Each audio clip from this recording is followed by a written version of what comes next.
My name is Emily. I am 35 years old, and I will never forget the sound of the freezing December wind howling against the thin windows of the guest house, while my own sister watched me pack my life into cheap black trash bags. My 3 little kids were huddled on a bare mattress on the floor, coughing so hard their tiny chests heaved, burning up with a severe viral infection, while Victoria stood by the open door with her expensive designer coat pulled tight against her neck, tapping her leather boot impatiently. She was my flesh and blood, living in a 12-bedroom mansion just 50 yards away across the beautifully manicured lawn, yet she was throwing us out into the brutal Chicago snow over a single missed rent payment. I dropped to my knees, pleading that I just needed a few more days, but she looked down at me with a hollow coldness, telling me that family or not, business is business. As I carried my youngest son out into the freezing night, wrapping his shaking, feverish body in my own thin jacket, while tears of pure humiliation streamed down my face, I made a silent, burning vow to myself while looking back at the glowing windows of her grand estate, not knowing that exactly 5 years later, the person holding the shiny brass keys to that exact same massive front door wouldn't be her. But before I tell you how I managed to climb out of that freezing, desperate darkness and eventually find myself standing in the grand foyer of that very same mansion as its absolute rightful owner, I want to take a brief moment to connect with you. I am sharing this deeply personal pain and this difficult journey because I know deep down that I am not the only one who has been utterly betrayed by someone they loved, trusted, and relied on for protection. Please, tell me in the comments what city, state, or even country you are listening from right now. It gives me an incredible amount of comfort and strength to know exactly where my story is reaching and to feel a genuine connection to all of you out there who might be going through a dark, lonely time yourselves right now. Now, let me take you back to how this whole nightmare truly began, because my suffering did not just start on that awful night of the eviction. It started with a slow, agonizing fall into absolute rock bottom that I never saw coming in a million years. 5 years ago, my entire world shattered when my ex-husband suddenly vanished, leaving me completely alone with mountains of secret credit card debt and 3 beautiful but demanding babies, all under the age of 6. I was an absolute wreck, working full-time as a receptionist at a busy local dental clinic, terrified of every phone call from aggressive debt collectors. I was drowning. That was the moment I swallowed my pride and reached out to my older sister, Victoria, a 38-year-old wealthy socialite married to a highly successful corporate investment banker. They lived in a sprawling, breathtaking estate in an exclusive suburb of Chicago. I simply asked if I could rent the small, somewhat run-down caretaker's cottage at the very back of their property. Victoria hesitated, complaining that having crying kids around might ruin the aesthetic of her lavish garden parties, but eventually agreed, charging me a ridiculous amount of rent for a tiny place with drafty windows. I scrubbed the floors, painted the peeling walls, and tried to make it a warm home. I would wake up at 5, rush the kids to daycare, and work all day. At night, I would look out our small window and see the massive mansion lit up like a palace, catering trucks delivering food for her extravagant parties, while I measured out boxed macaroni to ensure we had enough food to last the week. The real tragedy struck right as the harsh Chicago winter began to set in. A terrible strain of the flu swept through the daycare, and all 3 of my kids caught it simultaneously. My oldest, Leo, who was 5, developed a terrifying cough. Mia, who was 3, was burning up with a fever, and baby Sam, just 1 year old, was struggling to breathe. I had to miss a week of work to care for them, draining my tiny emergency savings on antibiotics. My strict boss coldly fired me over the phone for missing too many days. I had no job, no savings, and the rent was due in 3 days. I gathered my courage and walked up the long driveway to the main house. I found Victoria sipping imported wine in her sunroom. I explained everything, begging her for a 1-month grace period, promising to clean her massive house and scrub her toilets to work off the rent. Victoria didn't even look up from her magazine right away. When she finally did, her eyes were devoid of warmth. She took a slow sip of her wine and told me her husband didn't like running a charity on their property. She said I had to have the money by the 1st or pack my things and leave. I stared in paralyzed disbelief. This was the woman whose scraped knees I had bandaged as a child, casually sentencing my sick children to the freezing streets. When the 1st of the month arrived, a massive blizzard hit the city, dropping temperatures to 10 degrees below zero. Every shelter I called was full. At exactly 8 o'clock, there was a sharp pounding on the door. It was Victoria, flanked by 2 large private security guards.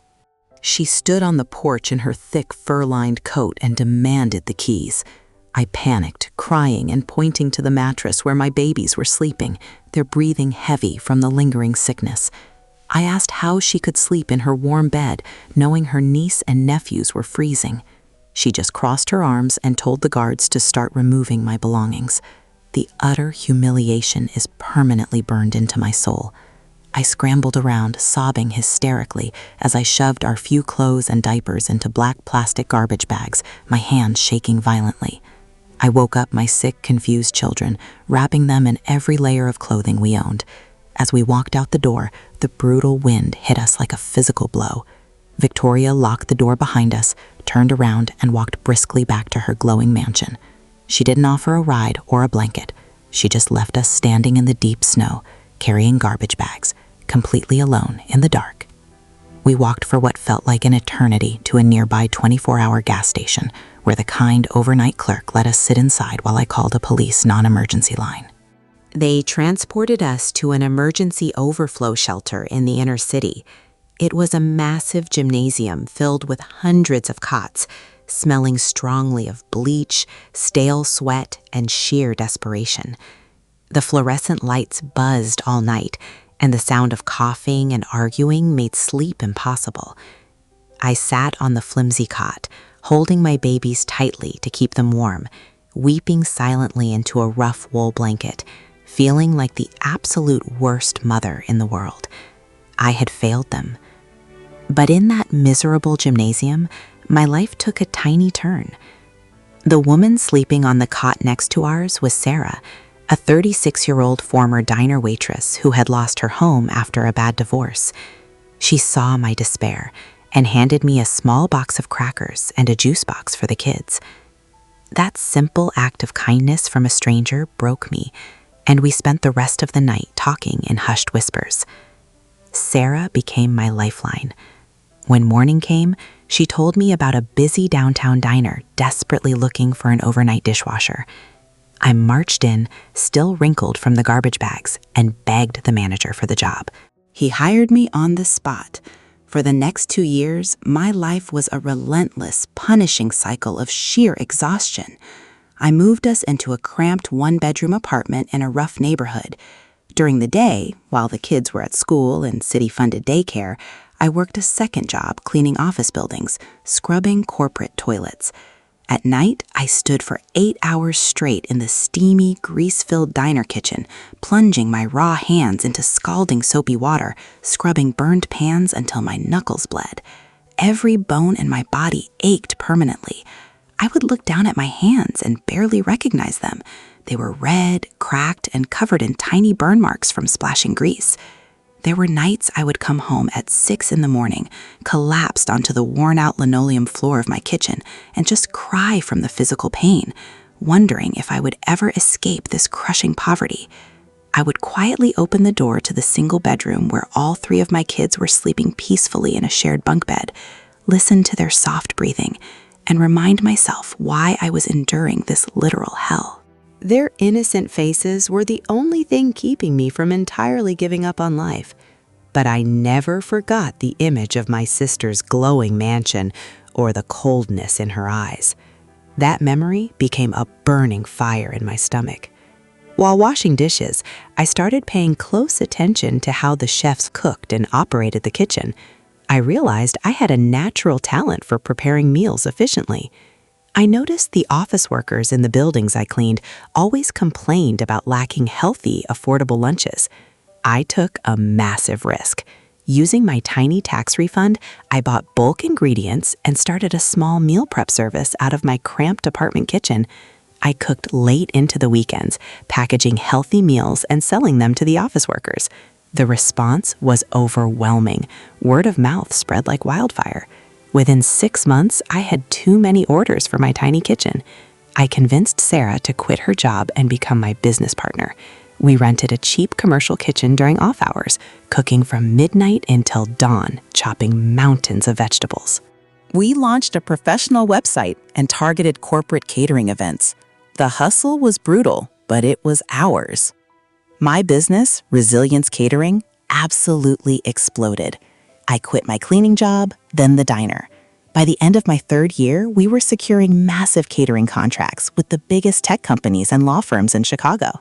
I moved my kids out of that dangerous neighborhood and into a beautiful, spacious 4-bedroom house in a great school district. I bought a reliable car. I watched Leo, Mia, and Sam finally thrive, their cheeks rosy and full, their laughter echoing through our safe, warm home. I had built an empire with my own blistered hands, fueled entirely by a mother's fierce love and a burning desire to never be helpless again. I remember the first time I took my kids to the grocery store and didn't have to look at the prices or mentally calculate if my debit card would decline. I let them fill the cart with fresh fruits, name-brand cereals, and all the treats they had been denied for years. The look of pure joy on their faces was worth every single blister on my hands. While my life ascended into the light, I completely ignored my sister's existence. I had blocked her number the night she evicted me and never looked back. But you cannot live in the same metropolitan area without hearing rumors, especially when wealthy socialites are involved. During my 4th year in business, the news broke like a massive thunderstorm over the city. Victoria's husband, the brilliant investment banker, was indicted by the federal government for running a massive multi-million-dollar Ponzi scheme. It was all over the local news. He had been stealing from his incredibly wealthy clients for years to fund their lavish lifestyle, the designer clothes, and that ridiculous 12-bedroom mansion. His assets were immediately frozen. He was sentenced to 10 years in federal prison, leaving Victoria completely destitute. She had never worked a single day in her life, relying entirely on his stolen wealth. Everything they owned was seized by the banks to pay back the furious investors. Rumors said she was desperately trying to sell her designer bags just to afford groceries, hiding from the high society friends who instantly turned their backs on her. The people she used to throw lavish garden parties for wouldn't even return her phone calls now that the money and the prestige were completely gone. She was entirely alone, facing the brutal reality of a world that didn't care about her designer labels anymore. Then the final piece of the puzzle fell into place.